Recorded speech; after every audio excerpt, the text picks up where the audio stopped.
প্রকৌশল সেক্টরে ব্যাপকভাবে রাজনৈতিক হস্তক্ষেপ। প্রকৌশলদের জীবনের ঝুঁকি বাড়ে, রডের বদলে বাঁশ। আসসালামু আলাইকুম। বাংলাদেশ সিভিল ইঞ্জিনিয়ারিং সেক্টরের সংকট, সম্ভাবনা এবং সমাধান, প্রকৌশলীদের মূল্যায়ন এবং প্রকৌশল সেক্টরের অন্যান্য সমস্যা এবং সম্ভাবনা নিয়ে কথা বলার জন্য আজকে আমাদের সাথে উপস্থিত আছেন প্রকৌশলী নাজমুল হাসান।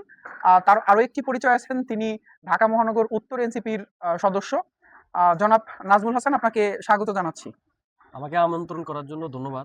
জনাব নাজমুল হাসান, বাংলাদেশের প্রকৌশল সেক্টরটা একটু ডিফারেন্ট ভাবে যাচ্ছে। আপনার কি মনে হয় বাংলাদেশের প্রকৌশল সেক্টরে যারা বিশেষ করে প্রাইভেট সার্ভিস দিয়ে থাকেন তারা যথাযথভাবে মূল্যায়িত হচ্ছে বলে আপনার মনে হয়? না, এটা হচ্ছে দীর্ঘদিনের একটা সমস্যা। বিশেষ করে হচ্ছে প্রাইভেট সেক্টরে যারা জবে ঢুকে, মোটা দাগে হচ্ছে চারটা সমস্যা আমি দেখি। এটা হচ্ছে প্রকৌশল খাতে হচ্ছে সম্মান, তারপরে হচ্ছে পদায়ন, স্যালারি এবং নিরাপত্তা। এই চারটা বিষয় হচ্ছে বাংলাদেশে এখানে সংকট প্রকৌশল খাতে। তো প্রাইভেট সেক্টরে হচ্ছে সাধারণত গ্রাজুয়েট করা প্রেসার ইঞ্জিনিয়ার যখন ঢুকে, তো তার আসলে বেতন কাঠামো কত হবে, তার নির্দিষ্ট কোনো এই ধরনের কোনো বাংলাদেশের পলিসি নাই।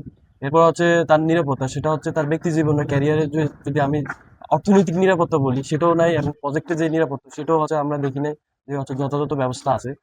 তারপর হচ্ছে পদায়ন এবং সম্মানের দিক থেকে যদি বলি, হচ্ছে যে ডিগ্রিগুলা বাংলাদেশে আমরা ধরে থাকি হচ্ছে ইঞ্জিনিয়ার এবং ডাক্তার। তো এখান থেকে যারা পাশ করে আসে তারা সব সেক্টরে হচ্ছে কাজ করার জন্য যোগ্য। ইঞ্জিনিয়ারিং কমপ্লিট করে সে ব্যাংকেও জব করতে পারে, আবার হচ্ছে ইঞ্জিনিয়ারিং কমপ্লিট করে সে জেনারেল যে কোনো চাকরি করতে পারে। বাট জেনারেলে একটা স্টুডেন্ট সে ইঞ্জিনিয়ারিং প্র্যাকটিস করতে পারবে না, এবং ডাক্তারি সে প্র্যাকটিসও করতে পারবে না। এই যে বিশেষ ডিগ্রি ধারণ করে বা অর্জন যারা করে তাদের জন্য হচ্ছে যথাযথ সম্মানের ব্যবস্থা করা উচিত। বোঝাতে চাচ্ছেন একজন প্রকৌশলী বা একজন ডক্টর যেমন তার ফিল্ডে প্র্যাকটিস করতে পারে, সে চাইলে অন্য ফিল্ডেও প্র্যাকটিস করতে পারে, কিন্তু একজন অন্য ফিল্ডের থেকে সে যেমন হচ্ছে যদি কোনো জেনারেল শিক্ষিত মানে জেনারেল পার্সনকে আমরা বলি, সে যদি অনার্স মাস্টার শেষ করে সে তার ডক্টর বা ইঞ্জিনিয়ার হতে পারতেছে না, তো সেই ক্ষেত্রে ডক্টরদের যেমন সম্মান দেওয়া হয় একইভাবে ইঞ্জিনিয়ারদের সম্মানটাও যাতে বৃদ্ধি করা হয় এবং তাদের একটা বেতন কাঠামোর বিষয় সম্ভবত আপনি মেনশন করছেন। বিশেষ করে বেসরকারি ইঞ্জিনিয়ারিং সেক্টরে বেতন কাঠামো নেই। আসলে পাশাপাশি একজন রাজনৈতিক ব্যক্তিত্ব, যদি আপনারা সরকার গঠন করেন সেই ক্ষেত্রে আপনাদের পরিকল্পনা কেমন থাকবে এই সেক্টরটাকে পুনর্গঠন করার জন্য? আমরা যদি হচ্ছে কখনো রাষ্ট্র ক্ষমতায় আসি, দীর্ঘদিনের যে সমস্যাটা আমরা দেখতে পাচ্ছি যে প্রকৌশল খাত স্যালারির যে সমস্যাটা, সেটা আমরা হচ্ছে যথাযথ একটা স্যালারি পলিসির মাধ্যমে আমরা এটা নির্দিষ্ট করব, যেন একটা গ্রাজুয়েট ইঞ্জিনিয়ার বেসরকারি সেক্টরে যখন সে ঢুকবে একটা নির্দিষ্ট সম্মানজনক স্যালারি নিয়ে ঢুকবে এবং তাকে এটা দিতে বাধ্য। আমরা যদি হচ্ছে দেখি যে বহির্বিশ্বে যে কোনো দেশ, তাকে হচ্ছে নির্দিষ্ট একটা স্যালারি যে কোনো সেক্টরে যদি সে হচ্ছে জব করে তাকে নির্দিষ্ট একটা স্যালারি দিতে বাধ্য। তো আমরা এই পলিসিটা নেওয়ার চেষ্টা করবো, বাস্তবায়ন করার চেষ্টা করবো। আমরা যখন গ্রামের দিকে যাই সেখানে দেখতেছি যে হচ্ছে ওয়ার্কার, তিনি হচ্ছে বিল্ডিং অবকাঠামো করতেছে।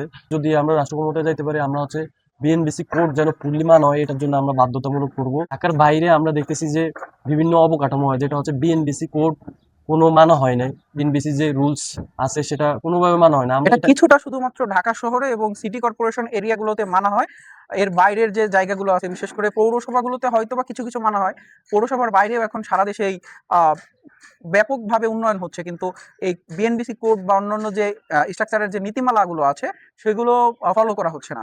আপনারা ক্ষমতায় আসলে বিষয়গুলো ফলো করবেন এবং শক্তভাবে এমনভাবে ধরবেন যাতে হচ্ছে এই জনগণের যে জীবন ঝুঁকি সেটা না হয়। ধন্যবাদ আপনাকে। বাংলাদেশ প্রথাগতভাবেই দেখা যায় হচ্ছে যার মন চায় সে একটা বিল্ডিং তুলে ফেলে এবং দুর্ঘটনার ঘটনা ঘটে। আপনি যদি গত ৩ দিন বা ৪ দিন আগের একটা ঘটনা দেখেন চাঁদপুরে, সেখানে কেউ একজন একটা বিল্ডিং করেছিল, একজন প্রবাসী ভাই, তার বিল্ডিংটা হচ্ছে হয়তোবা অপরিকল্পিত হওয়ার কারণে সেটা ধসে পড়েছে বা ভেঙে গেছে।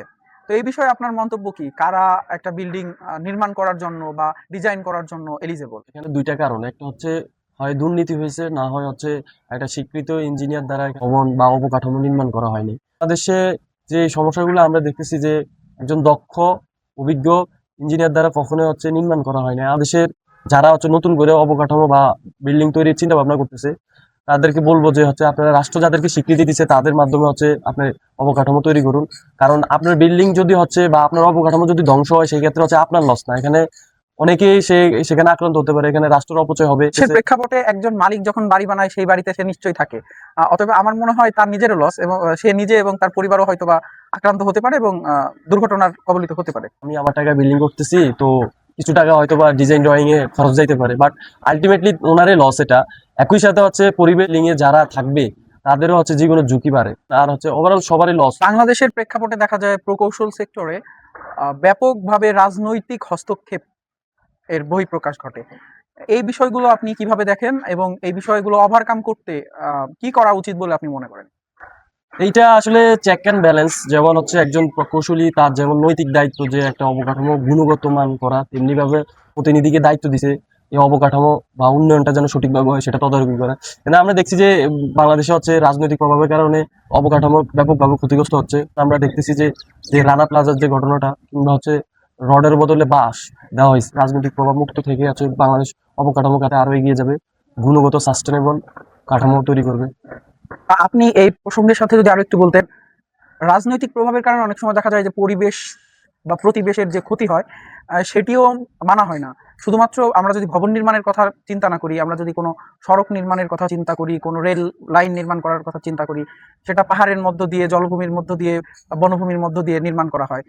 এই বিষয়গুলোতে পরিবেশ অধিদপ্তর হয়তো বা প্রাথমিকভাবে আপত্তি জানায়, পরবর্তীতে তারা তাদের আপত্তির জায়গা থেকে সরে আসে।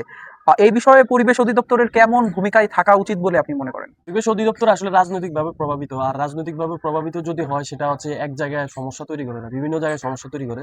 যেমন রাজনৈতিক চাওয়া ওইটা যদি পূরণ না করে, এখানে প্রকৌশলদের হচ্ছে জীবনের ঝুঁকি বাড়ে।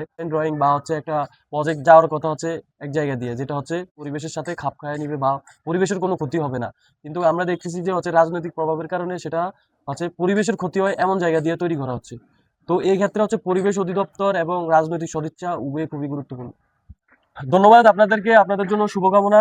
আপনারা যেভাবে দক্ষ, অভিজ্ঞ এবং স্বীকৃত ইঞ্জিনিয়ারদের নিয়ে যেভাবে এগিয়ে যাচ্ছেন, আপনাদের জন্য শুভকামনা। আসসালামু আলাইকুম। ভালো থাকবেন। ধন্যবাদ।